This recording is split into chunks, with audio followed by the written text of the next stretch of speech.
Hey everybody, this is Anthony from A.W.O Comics, and I've got Willie Moe here, the W of A.W.O Comics, and we're coming with you with a little bit of a different video this time, as we're going to be doing a top 10. We're going to be doing these weekly, try to release them probably about the middle of the week, and we're going to do this week, it's going to be our top 10 comic deaths.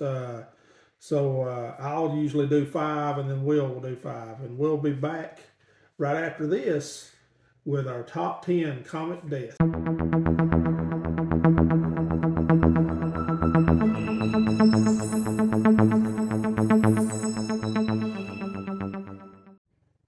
Hey, this is Anthony back again. I got Willie Moe with me here, and we're going to do our top 10 comic deaths. And I've got 5, and I think Will's got 5.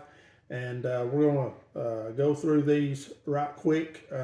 And if you agree with them, you can comment. If you don't agree with them, or if you think we've missed some, these are just kind of our opinion of things that have happened and comics that we've read that maybe, some shocking deaths that we've come across. So we're going to go, I'll do one, and then we'll do one. These are not, we're going to go from 5 to 1 on each of our lists. He's got 5, I've got 5. So it's really not a top 10. It's kind of our top 5, but it's 10 total. But I'll start out first with our first comic being Flash number 275, which was released in July of 1979. The death of Iris Allen. I remember reading this as a kid. It was pretty shocking. I used to be a big Flash fan. I liked reading the Flash. The writer on this is Cary Bates. Artist was Alex Saviak, and the way this issue played out, it was kind of weird. Iris and Barry had been having some problems, from if I remember right. They've been having some problems in their marriage. They had kind of reconciled, and I think they had decided to have a child. They decided to go to a masquerade party. At the masquerade party, everyone was dressed as superheroes. It was a superhero masquerade party, so Barry went as the Flash, and Iris went as Batgirl, as you saw on the cover that we put up on the screen.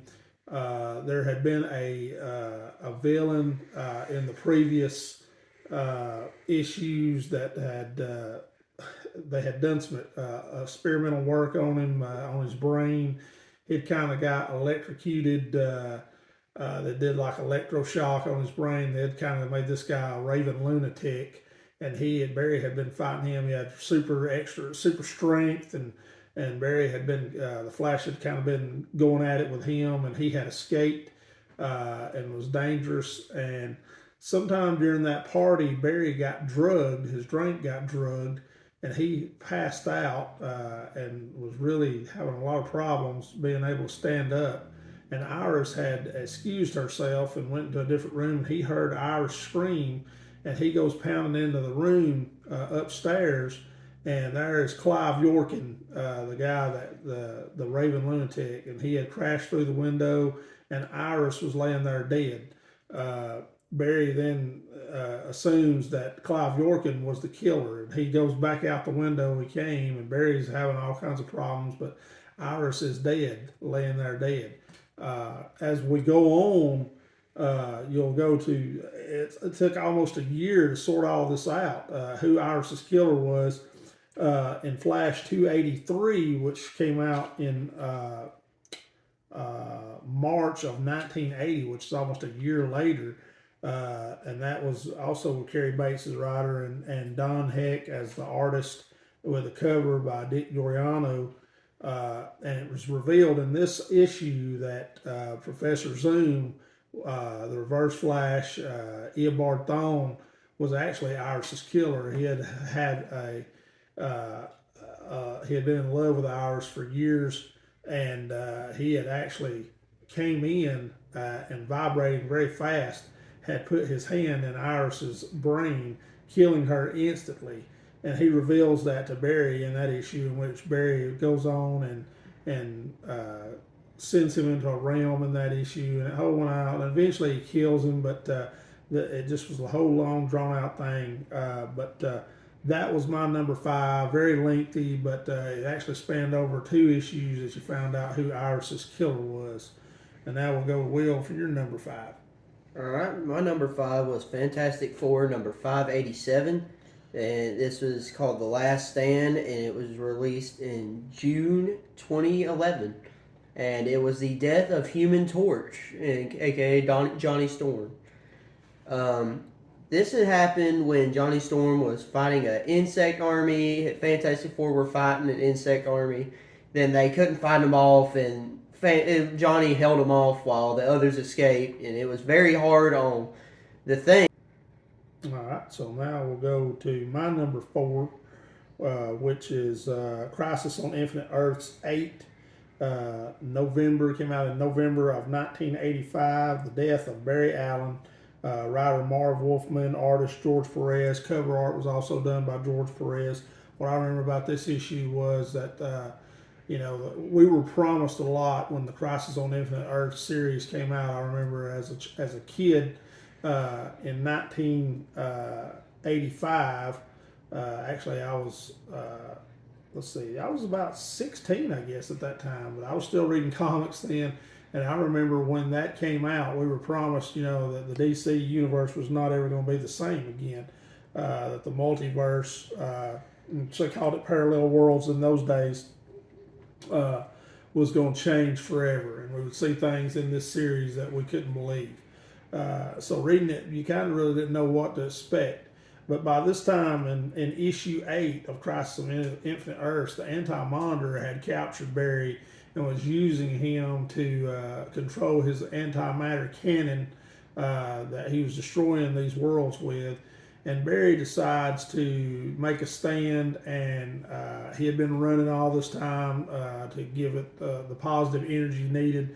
So he decides to start running in reverse, running against the grain to destroy the antimatter cannon and possibly save the multiverse, because Anti-Monitor had actually destroyed some whole worlds so far in this series. And as Barry running backwards, he starts just increasing his speed, and it creates a negative energy force, and the antimatter cannon starts weakening. And he starts weakening. He's going so fast. The anti-monitor, he finds out. He tries to stop it. He can't. Everything is just happening so fast, and you see Barry just kind of disintegrate panel by panel. And he just he tells Iris he loves her, and he just disintegrates, and all that's left is a uniform. He just basically goes to dust. As we find out later, he was running into a rift into the Speed Force and was casting the Speed Force for many, many years. But at that time, we thought he was dead. And as you know, in most of these comics, most of these deaths don't last. If people cry out and they want to bring this person back, they'll figure out a way to do it. And that's how they brought Barry back. He had been in the Speed Force for many, many years, and he comes back later on.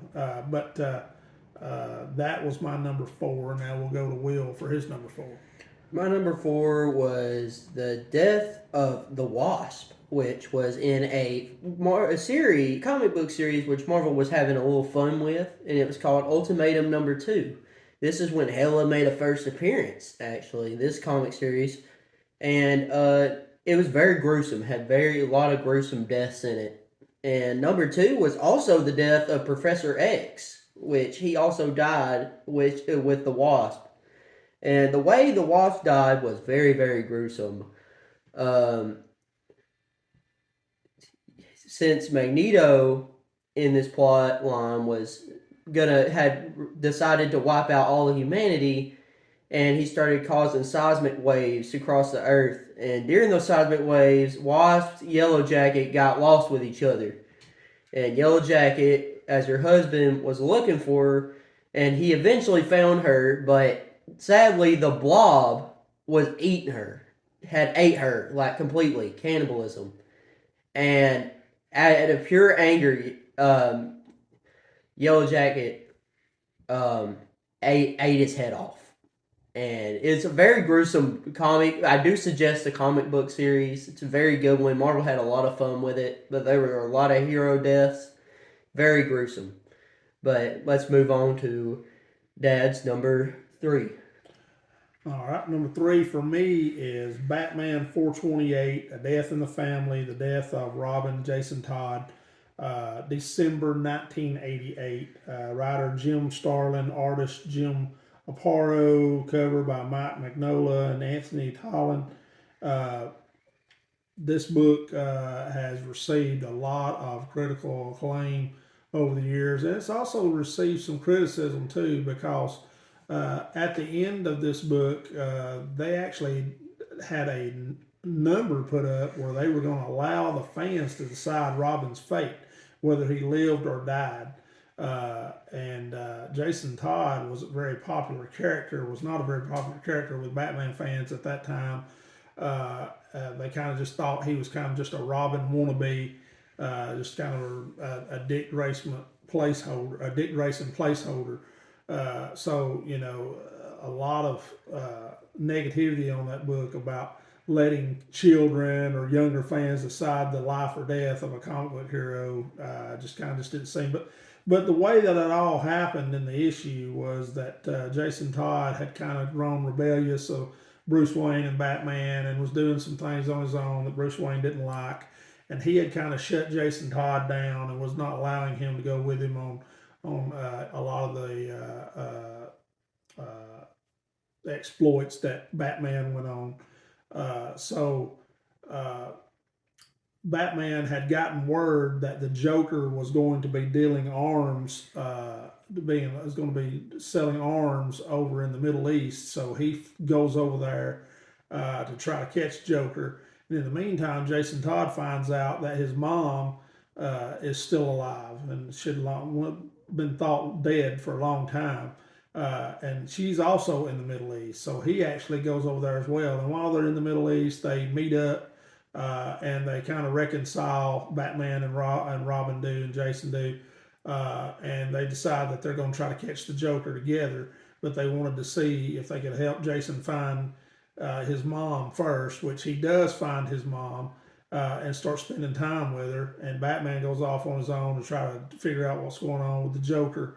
And in the meantime, Jason's mom turns on him and actually gives him up to the Joker. Turns out she's been working for the Joker at this time, and she gives him up to the Joker. They get Joker and his henchmen get Jason in a big building, and they just whop on him and beat him up real bad. And they actually turn on her and decide to get rid of her as well, and they tie her up. And Jason's beat up real bad, and the Joker orders his henchmen to put bombs in the building, and then they leave, and Jason is able to get up and get his mom free, and she gets away before the building explodes, and Batman doesn't get there in time, and the building blows up, and Jason dies in it. And if you know the story, again, he doesn't really die because Ra's al Ghul steals his body and puts him in the Lazarus pit, and he later becomes the Red Hood. That's what you find out later on in that series. But at the time, this was probably one of the most tragic deaths that I had read in comics ever. But it was pretty gruesome. They let the fans decide Jason Todd's death, and the fans decided to get rid of him. I also noticed that it was a lot different from the movie they released a while back. Right. The Under the Red Hood movie was different. I reckon they just always have a lot of differences in these movies. But they also had that movie come out, A Death in the Family, which had multiple. You could choose your ending, right. And I thought they should make more of that, but I don't think they made any more of those. But I thought that was a very good idea when they made that. Right, I enjoyed watching that as well and doing the different choices and stuff. All right, so now we're to you with your number 3.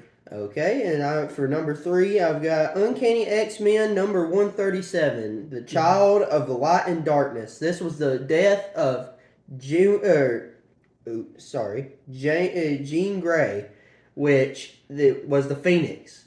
And they have a movie about this, I'm pretty sure, about an X-Men movie about this, and I think it's called The Dark Phoenix.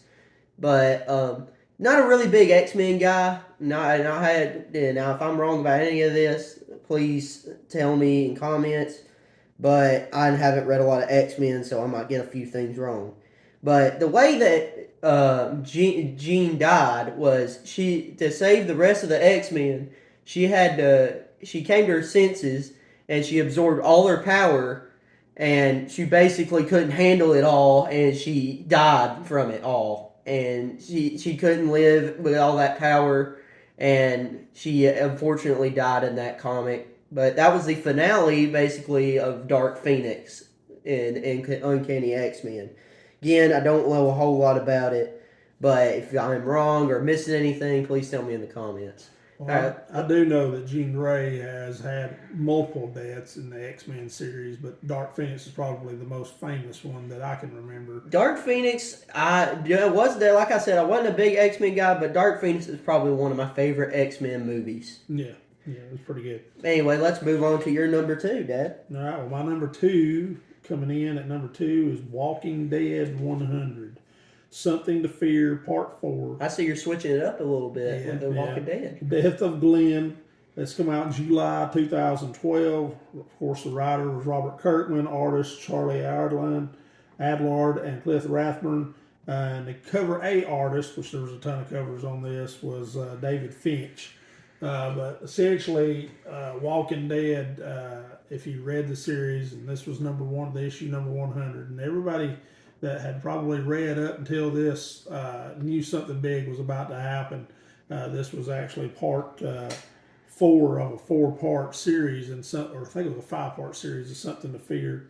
And we had been hearing about a character named Negan for a while, and he was the leader of the Saviors, and Rick and his group had come across some of the Saviors, and Rick had killed some of them, and Negan was pretty upset about it, and they wanted to try to get revenge on Rick's group, and so they had traveled on the road, and they had stopped for a while, and Rick was standing watch in this issue, and the Saviors captured Rick, and they pretty much got everybody in Rick's group out, and then we were introduced to Negan for the first time.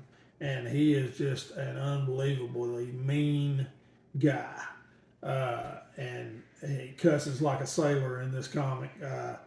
And he goes around, he lines them all up, and he goes around and pretty much tells them that he's going to make an example out of one of them tonight, right there, for the killing of some of his men. And he shows the weapon that he chooses that he's going to kill him with, and it's a baseball bat named Lucille, which is wrapped with barbed wire. And he goes and decides that he wants to play a game of eeny, meeny, miny, moe to figure out who he's going to kill. And it randomly lands on Glenn. And Maggie, who is Glenn's fiance at that time, she's screaming and hollering for him to stop. Rick steps up and he says, "You're not going to do this." And Negan pretty much tells him if he doesn't sit down, he's going to kill everybody there. And so he proceeds finally just to beat Glenn's head in with a baseball bat, and one of the most gruesome scenes I had ever seen in a comic. I was just glad it was in black and white. And at that time, the show had not come out with this episode yet. So when I saw the episode on the show, it was pretty close to what happened in the comic. So it was just unbelievable, that much violence that I saw. And I had never seen anybody just get their head beat in. I mean, he went all casino on Glenn with that baseball bat. So, you saw a lot of shocking deaths in Walking Dead, and nobody hardly survived for very long in that comic or the show. That was just one thing. You better not get attached to any characters because they probably weren't going to be around for very, very long. But that was pretty much my number 2. I also have noticed something ironic about that scene. I've also seen a lot of people talking about this, and I kind of want to bring it up now because I feel like it's giant coincidence. Robert Kirkman, do you know Robert Kirkman, who directed Walking Dead in the show? And is the writer of the comic. Yes. Yeah. He also directed the show Invincible. and made the comic Invincible. And spoiler, if you haven't watched season 3 Invincible, last episode, Conquest versus Invincible. I find it very ironic. The same actors for Glenn and Negan is Conquest, and Glenn is Invincible. And Glenn wins as Invincible. And I always thought that was the biggest get back in all of history because Glenn got his get back, technically, in another universe. Yeah. And it's directed by it was genius making by Robert Kirkman. I love it. I saw that, and I saw a lot of people talking about that. That was pretty cool too. It was really neat, kind of an homage to Walking Dead 100 right there. And notice the thing that kills Conquest is Mark headbutts him to death and beats his head in. The same thing as Walking Dead. That's crazy. All right, let's move on to my number 2. Okay. And speaking of Invincible, this is Invincible number 97. And this is when Bulletproof actually killed his dad. Well, it was kill his parents, but I've noticed so far that he only killed his dad. It starts off when his parents have found out that he is not who he said he was. Because he had been pretending to be his brother, which his brother has a lot of history. His brother was a genius scientist, and he drugged his own brother and tried to give him superpowers, which could be a fail or a success, which that's very messed up if it is a fail. They were like twin brothers, were they not? Yes, they were twin brothers too. Yeah. And he ended up, it went really wrong because it disintegrated his brother, the brother, which he was trying to give him powers, but it did give the other brother powers. Is Zandale. That's what his name is. Yeah. He realized that if he told his parents his brother was dead, they would be absolutely broken. Right. So he pretended to be him because they were twin brothers, and his parents didn't know any difference. And he went on to be Bulletproof for a long time. But his parents have figured out, while he's been filling in for Mark as the new Invincible in the comics, his parents figured out who he really was, and he wasn't who he said he was. And they figured out he was Zandale, and they just got on him, his case. He tried to explain his way out of it, but his parents were not having it. His mother said she was going to call the police, but while she said she was going to call the police, his girlfriend hits her in the head as hard as she can with a frying pan, killing her instantly. And his dad freaks out, tries to kill his girlfriend, and then Bulletproof freaks out because he's trying to kill his girlfriend and kills him on accident. And to cover it up, he puts him in a car and throws him off the cliff with his super strength, basically making it look like a car crash. But to me, that was surprising that his parents just straight up die like that, because you don't expect them to die like that. And it's just crazy how he would cover it up so quick. I just found that very, very, very surprising. And from what I understand about, and I'm not the big Invincible reader that you are, but what I understand about that issue is Zandale was kind of the black sheep of the family. Yes. And the twin brother, I can't think of his name, was it Tyrone or something like Tyrone, that? It was Tyrone. He was the favorite of the mom. Yes, he was. He couldn't do anything wrong. And when Zandale tried to explain to them what happened, they didn't believe anything he said. They thought he just pretty much killed his brother. Yes. Yeah. And he always said the reason he pretended is because he would have the time with his parents that he always wanted. Mm-hmm. And he knew what he did was wrong, but he didn't know anything else to do. Right. Right. But anyway, that's it for Invincible number 97. I'll have one more after his number 2. Actually, this is my number 1. It's your number 1. Yeah. I'm sorry. Well, my number 1 is Amazing Spider-Man 121, Turning Point. The Death of Gwen Stacy came out in March 1973. Writer Gary Conway, artist Gil Kane. That's a good one. With the cover art being done by the great John Romita Sr.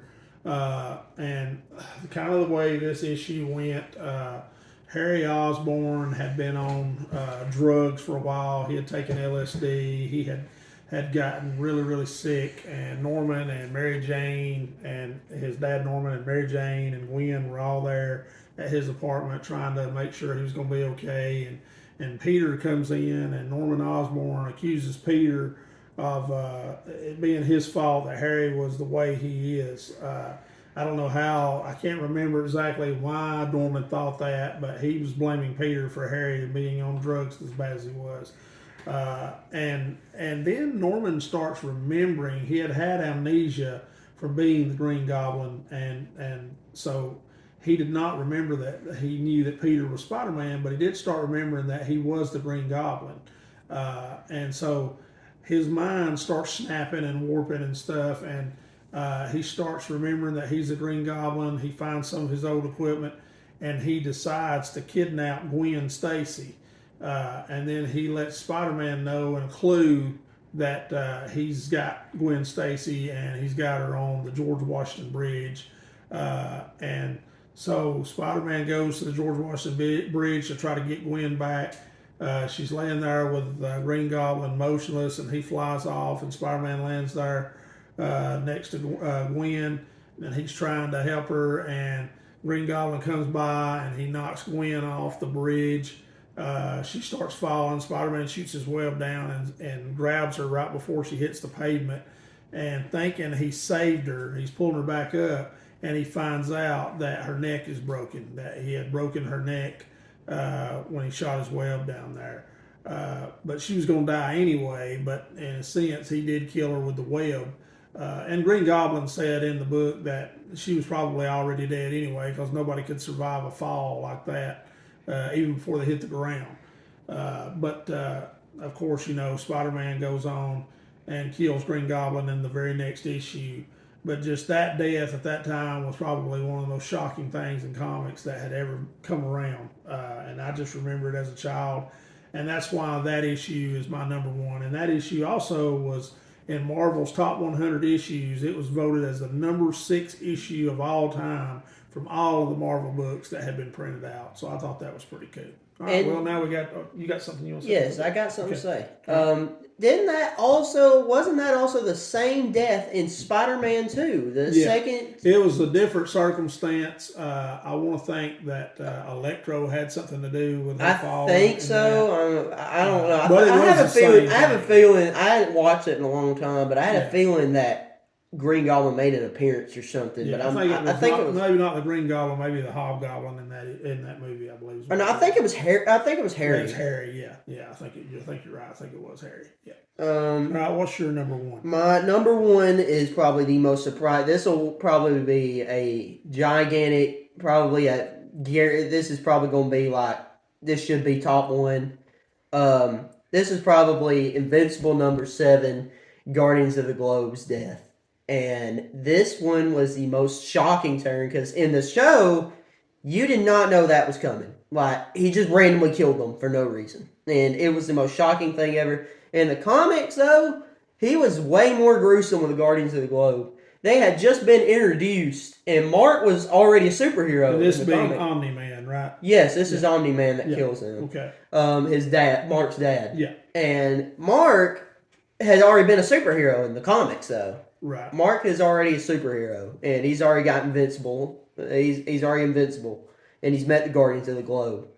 And Omni-Man straight up kills him. Does it the same way, and it's just interesting to see Omni-Man's development in that comic, because it shows he's an evil alien tyrant, and he wants to take over the Earth for his Viltrumite Empire. And it pretty much shows that Omni-Man is not to be messed with. But when later in the the comic, you'll see that he's like probably the third strongest in the Viltrumite army. But I say maybe, because I haven't really read a whole lot yet. But that's really all I've got for today. Well, I do know, watching the Invincible show, it was shocking to me the first time that I watched that episode, and I believe it was the end of episode 1 where he episode 1, and that's what made it so shocking in the show. And I'm like, I thought this was a good guy, and then all of a sudden I couldn't figure out why he was killing him. But anyway, that's our top 10 list of most shocking deaths in comics that we've come across. If you agree with it, please leave us a comment. If there's some that you don't agree with, also leave us a comment on that. I guarantee you're probably going to leave a comment about the X-Men because I have no idea. I haven't read it yet. But this is our first top 10. We're going to start trying to do this once a week in the middle of the week to kind of break up the monotony of just doing comic hauls. And again, if you like our content, please help support our channel. We're striving toward 500 subscribers. We're about halfway there, so we'd kind of like to get there. That's our goal by the end of summer. So if you can help us out, we appreciate that so much. Give us a subscribe, give us a like if you like our content. If you don't like our content, you can tell us about it in the comments too. And we'll try to do everything we can to try to fix it. We're still kind of new at this. Will's still kind of new on the camera stuff. He's getting more comfortable each time. And we didn't let Owen in on this one because he's in bed already. And I don't know if he would have helped us too much on this one anyway. But again, we appreciate you watching. We appreciate all your support so far. And we'll see you over the weekend maybe with another comic haul video. And as always, what do we always say, Will? Go Dogs. Go Dogs. We'll see y'all next